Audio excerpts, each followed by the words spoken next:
Hey, what is up homies? It's your boy Hardik and watching logical बकवास।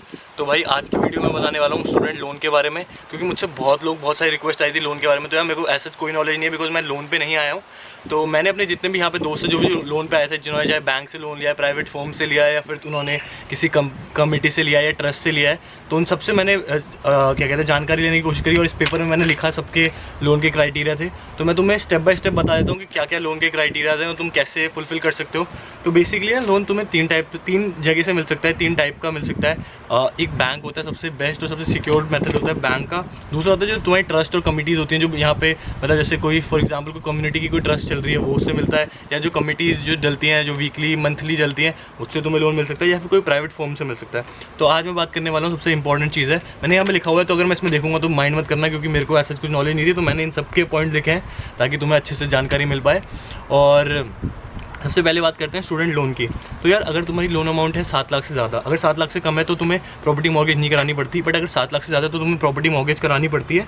और property mortgage कराने के लिए तुम्हें उस टाइम एक गारंटर चाहिए होता है और एक को-ऑब्लिगेंट चाहिए होता है। तो को-ऑब्लिगेंट तुम्हारी फैमिली का कोई भी बंदा हो सकता है, और गारंटर बेसिकली वो होता है, उसकी ये रिस्पॉन्सिबिलिटी होती है अगर तुम बाई चांस अगर कोई बंदा मर गया है तो तुम्हें अगर को-ऑब्लिगेंट पैसे नहीं दे पाया, अगर तुम भी नहीं दे पाए, तुम मर गए, कुछ हो गया, तो गारंटर उसके पैसे देगा।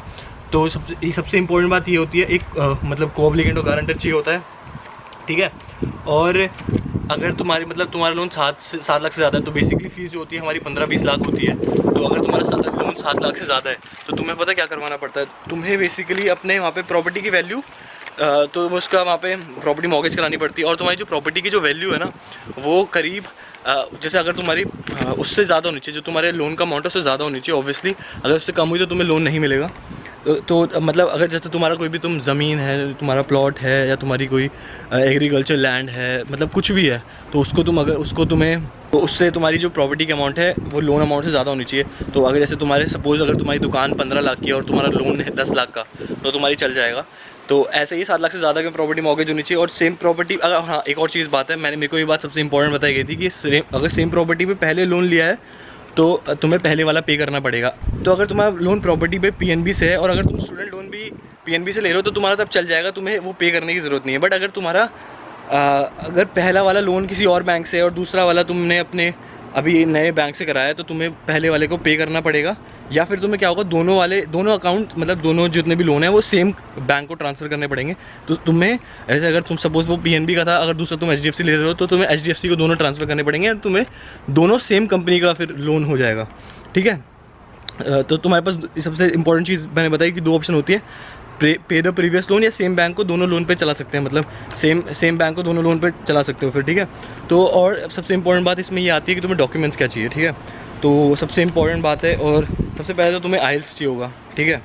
अगर तुमने जीआरई जीमेट किया तो तुम्हें वो चाहिए होगा। 10th-12th की मार्कशीट चाहिए होगी। अगर तुमने बैचलर्स करी, बैचलर्स की डिग्री चाहिए होगी, ठीक है। बैचलर्स की डिग्री मतलब तुम बैचलर्स करिए, अगर मास्टर्स करिए, जो भी है उसकी डिग्री चाहिए। तुम्हें सारे सर्टिफिकेट्स चाहिए जितने भी हो सकते हैं, ठीक है। और ऐसे अगर तुम्हारा जो को-ऑब्लिगेंट है, या फिर जो सपोज मैं यही मान के चल रहा हूँ कि ज़्यादातर पेरेंट्स ही होते हैं को-ऑब्लिगेंट, तो उनकी तुम्हें ITR चाहिए। और एक होता है फॉर्म 16 होता है, ठीक है। वो सैलरी से रिलेटेड होता है, वो सबसे इंपॉर्टेंट होता है, वो चाहिए होता है। और तुम्हारे जितने भी प्रॉपर्टी के पेपर्स हैं और रजिस्ट्री चाहिए। फॉर एग्जांपल जैसे बहुत ना पुश्तैनी ज़मीन जो होती है, उसमें ना बहुत लोगों ने रजिस्ट्री नहीं करवा रखी होती। अगर तुम्हारी रजिस्ट्री नहीं है तो तुम्हें लोन नहीं मिलेगा। तो तुम्हें रजिस्ट्री बहुत ज़्यादा इंपॉर्टेंट है, तुम्हें रजिस्ट्री करवानी पड़ेगी।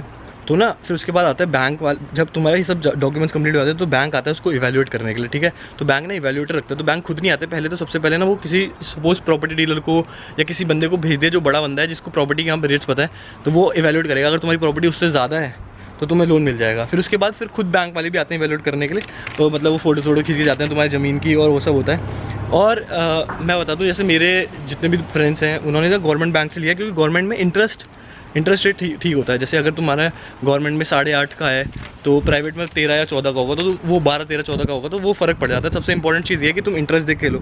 तो ना एक किसी भी बैंक में जब तुम्हें लोन फाइल करना होता है, तो तुम्हें पहले विद्या लक्ष्मी पोर्टल होता है एक एजुकेशन लोन के लिए। तो तुम्हें विद्या लक्ष्मी पोर्टल पर जाके तुम्हें रजिस्टर करना पड़ता है, तुम्हें बैंक का नेम, ब्रांच डालना पड़ता है, कौन से बैंक से तुम लोन ले रहे हो, ठीक है।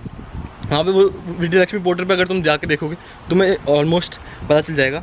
फिर तुम्हारा ना बैंक ये चेक करता है कि जो तुम जिस कॉलेज में एडमिशन ले रहे हो, फॉर एग्जांपल अगर मैं सेंटेनियल या सेनेका या किसी भी कॉलेज में एडमिशन ले रहा हूँ तो वो चेक करेगा कि ये ऑथेंटिक है, क्योंकि बहुत सारे कॉलेजेस फ्रॉड कर देते हैं। तो वो देखेंगे कि इसकी डिग्री वैल्यू है, डिप्लोमा की वैल्यू है, अगर है तो तुम्हें दे देंगे, अगर नहीं है तो फिर वो बोलेंगे कि sorry we can't give you and तुम कहीं और से देख लो, तो फिर अपना रास्ता संभालो। तो गवर्नमेंट बैंक में इंटरेस्ट ना कम, मतलब इंटरेस्ट जो होता है वो इंटरेस्ट रेट अच्छा होता है, मतलब कम होगा। तो SBI में होगा 8 से 10, ठीक है, 8 से 10%। और लड़कियों के लिए ना, लड़कियों के लिए बहुत अच्छा होता है कि लड़कियों के लिए 0.5% कम हो जाता है, और एक ऋण रक्षा होती है उससे 0.5% कम हो जाता है। तो वो करीब तुम्हारा लड़कियों के लिए तो 8.5 या 8% बढ़ जाएगा, और लड़कों के लिए शायद 8.5 या 9 होगा। और SBI होता है, कैनरा बैंक होता है। कैनरा बैंक एक बात ये है, बता दूँ कि कैनरा बैंक ना सब कुछ करता है, तुम्हारा GIC वैसी, बस ट्रैवल की टिकट नहीं करता, बट सब करता है, बट उसका इंटरेस्ट रेट थोड़ा ज़्यादा है। और एक ग्रामीण बैंक, PNB, जितने भी गवर्नमेंट बैंक है वो आई गेस वो मेरे सबसे बेटर है।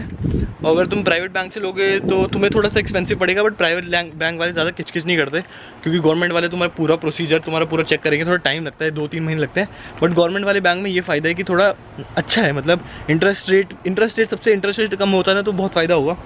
तो प्राइवेट बैंक में तो 13-14% होता है HDFC इन सब में। तो यार जैसे अगर मेरा कोर्स ख़त्म हो रहा है मतलब सपोज 2020 में, तो अगर तुम उसके 1 साल के बाद तुम दे सकते हो पैसे, तो तुम दे सकते हो, साथ भी दे सकते हो, तुम्हारे ऊपर है। बट अगर जैसे तुम्हारा 2 साल बाद कोर्स खत्म हो रहा है, 3 साल बाद खत्म हो रहा है, तो उसके 1 साल के बाद भी तुम्हें पैसे देने पड़ते हैं, तो डिपेंड करता है। और ये चीज़ है। और एक बात और बता दूं कि बहुत सारे बंदे ये गलती करते हैं, जो तुम्हारा गारंटर होता है ना, तो तुम्हारे गारंटर की भी उतनी रिस्पॉन्सिबिलिटी है। तो कोई गारंटर ऐसे होते हैं कि जिन कहीं और का उन्होंने कहीं और गारंटर बने होते हैं, तो उनको क्या होता है, उन्हें बैंक से लिखवाना पड़ता है कि उसकी बराबर से EMI जा रही है, बराबर से पैसा जा रहा है। तो मैं इस वाले का मैं को-ऑब्लिगेंट हूँ इस वाले का, या गारंटर हूँ, मैं इसको अच्छे से देख रहा हूँ। तो वो सब मतलब तुम्हें एक बैंक से स्टेटमेंट लिखानी पड़ती है अगर तुम्हारे गारंटर का 1-2 जगह और लोन पे नाम चल रहा है। तो ये चीज़ बात में ध्यान रखना। आई होप तुम्हें थोड़ा बहुत समझ आया होगा, मैंने बहुत तेज़ बोला है।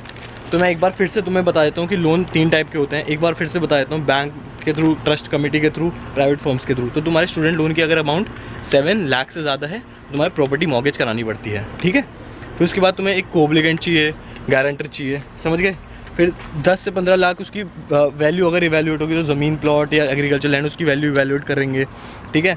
तो सेम प्रॉपर्टी पे पहले जो है तुम्हारा लोन लिया है, तो वो पहले वाला पे करना पड़ेगा तुम्हें, ठीक है। फिर 2 ऑप्शन होते हैं, पे द प्रीवियस लोन, या फिर दोनों बैंक को सेम लोन में ट्रांसफ़र कर दो, मतलब दोनों लोन को सेम बैंक में ट्रांसफ़र कर दो, ये कहने का मेरा मतलब है। तो तुम्हें डॉक्यूमेंट्स चाहिए, IELTS की 10th 12th मार्कशीट, और तुम्हारे वो इवैल्यूएट करेंगे कि तुम्हारी डिग्री की वैल्यू है, तुम्हारी 10th 12th की मार्कशीट चाहिए, डिग्री की चाहिए, अगर तुमने बैचलर्स करी है, GRE दिया, GMAT दिया, तो तुम्हें सब डॉक्यूमेंट्स चाहिए, ठीक है। पेरेंट्स की तुम्हारे ITR चाहिए, सैलरी स्लिप चाहिए, फॉर्म 16, ठीक है, प्रॉपर्टी पेपर्स, रजिस्ट्री चाहिए। तो ये सब इंपॉर्टेंट है। और वो फिर आगे बैंक इवैल्यूएट करते हैं, और मतलब विजय लक्ष्मी पोर्टल पे आके तुम्हें रजिस्टर करना पड़ता है, और मतलब बैंक चेक करते हैं। थोड़ा अगर गवर्नमेंट में तुम्हारे 2-3 महीने लग जाते हैं, 3-4 महीने का प्रोसीजर होता है गवर्नमेंट बैंक में। और प्राइवेट बैंक में ये चीज़ होती है कि प्राइवेट बैंक में जल्दी कर देते हैं, वो 15-20 1 महीना में कर देते हैं, क्योंकि मेरे जो दोस्त वो कहते हैं प्राइवेट में दिक्कत नहीं आई। और बाकी मेरे बहुत दोस्तों ने कमिटी से लिया है, या फिर वो जो किसी ट्रस्ट में काम करते हैं, या फिर उनकी कोई ट्रस्ट चलती है। जैसे फॉर एग्जांपल अगर कोई मेरी कोई कम्युनिटी है, एग्जांपल में पहाड़ी हो, तो फिर पहाड़ियों का साथ क्या होगा कि पहाड़ी एक एग्जांपल समझ लो तुम, जितने भी पहाड़ी हैं उन्होंने एक कमेटी बना रही होगी, तो उस कमेटी में तुम पैसे उठा सकते हो, और तुम एज इट इज़ जितना पैसा है उसका अपना इंटरेस्ट होता है, अपने अकॉर्डिंग होता है, तो वो उसको तुम पे कर सकते हो। सो या गाइस, आई होप मैं तुम्हारी डाउट क्लियर करी होंगी। I hope you guys liked it.